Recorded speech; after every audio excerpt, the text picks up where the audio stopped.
think a good place to start would be just imagining how people would be if they really resolved all their traumas.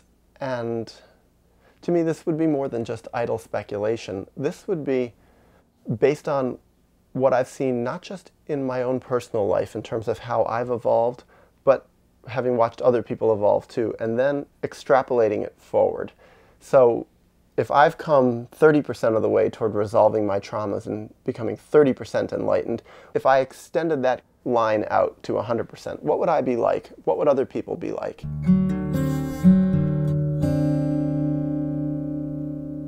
I'd like to take on several different topics and just imagine how people would be in relation to these topics. First of all, let's just start with the random ones. Alcohol. Would people want to drink alcohol? I think people would have no desire to drink alcohol, because I think alcohol is a side, slippery way to try to connect with one's spirit. Again, that's why certain alcohols are called spirits. And if people are already connected to their spirit, if their conscious mind is fully connected with their truth within, their spirit within, they have no need to drink. They would find it repugnant. It would be like someone who doesn't have a headache taking pain medication. It wouldn't make any sense at all. Drugs. I can't conceive why people would want to take any drugs at all. I can't imagine why they'd want to smoke marijuana. Why would they need to go to other realms to find things within themselves when they've already found them within? Why would anyone do heroin or smoke opium? It wouldn't make sense to me, because they would have no painful things that they would need to numb within themselves, no emotionally terrifying, horrible things that they're trying to blot out of reality and take to the extreme of doing opiates. Now, of course, one could start speculating. If there's no need for alcohol, no need for marijuana, no need for opiates, then that would rather kill the drug trade from within.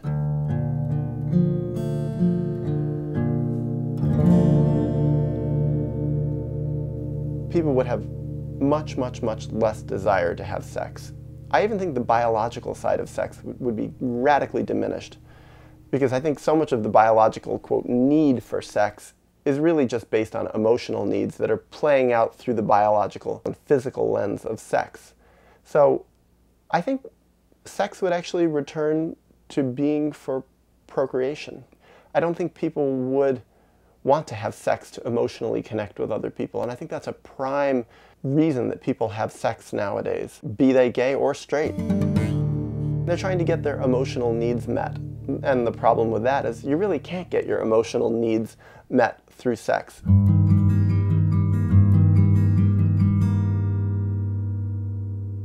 Now one could ask, what about gay people? Would they be having sex at all, according to my theory, if they didn't want to procreate? And it's really a good question. I really don't know. I actually wonder if our whole human concept of sexual orientation would be completely different if the mass of humanity were enlightened, that there actually might be no such thing as gay anymore. And by the same token, there might be no such thing as straight. It might just be a moot concept. People would have far, far fewer children. And many people would have none at all, because I think people would instantaneously realize that a world of 6 billion people is simply far too many for this planet. It's way beyond the planet's carrying capacity. They would intuitively feel disgusted by seeing what we're doing. So the idea of having 2, 3, 4 children would be a repugnant concept. People just simply wouldn't do it.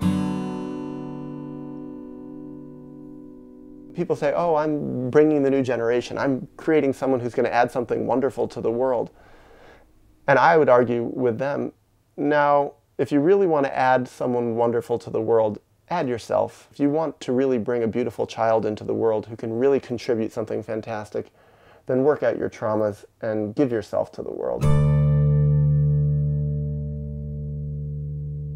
Now, I know people who strongly believe they have manifested their true self, and they argue it's totally fine that I have children because I'm ready to now give back. And often those people are some of the most frightening to me of all, because they have no conception of what their true self is, and they think they've already manifested it. They think they've already done their homework, and they're completed. They've already got their degree. And the truth is they haven't even gone to kindergarten yet. So in a more enlightened world, or let's say an ideally enlightened world, another reason they would have fewer children is they would spontaneously, radically empathize with the needs of their child.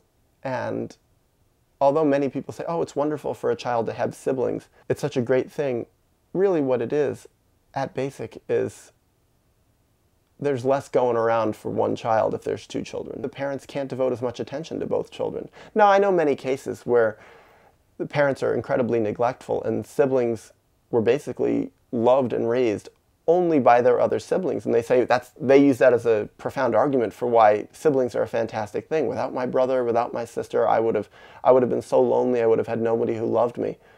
But to me, that's not an argument for having more siblings. That's an argument for why parents who are radically emotionally unavailable should not be having children.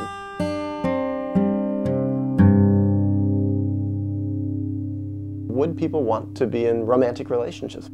I think people might form strong partnerships with other people, but wouldn't be with the same emotional desperation that most people do it nowadays, where they cling to their partners because really their partner is just a replacement for the parent that they never had. If people connected with their true selves, they would have learned how to parent themselves and how to love themselves fully. So they're not going to be desperately seeking love in someone else.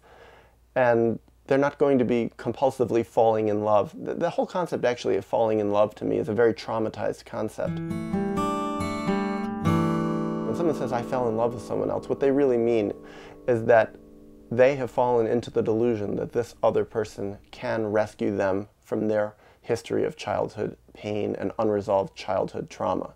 That's what falling in love is. And in many ways, it's the exact opposite of loving someone. These two things are flip sides of the same coin, that loving someone is really nurturing them. Falling in love with them is desperately hoping that this person will nurture me. And there's really not much love in falling in love. Actually, it's a very immature and sometimes even very hostile place to come from.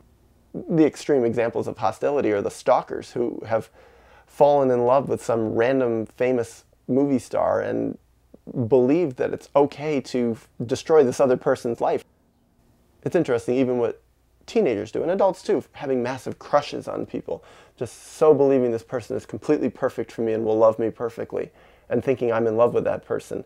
It's actually a very apt word, because people who aren't crushed don't have crushes on people. People who were not crushed emotionally in their childhood by their parents and by other people don't form massive crushes on people. I think if people were loved fully, really were nurtured for their true selves and raised into the full manifestation of who they deserve to become, they don't have crushes on people. They don't fall desperately in love with other people. Instead, they actually give love.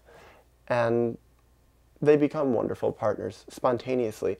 And I don't think it would be with love now so defined by need and jealousy and anger and desperation and terror that the other person's going to leave me. I think it would be a very different concept of love, a much more caring, nurturing, respectful, boundary-laden concept of love and a boundary-laden concept of relationships. A true partnership in the true sense of the word. So many people nowadays, I know, they are in partnerships, but if that's a partnership, that's certainly not what I want.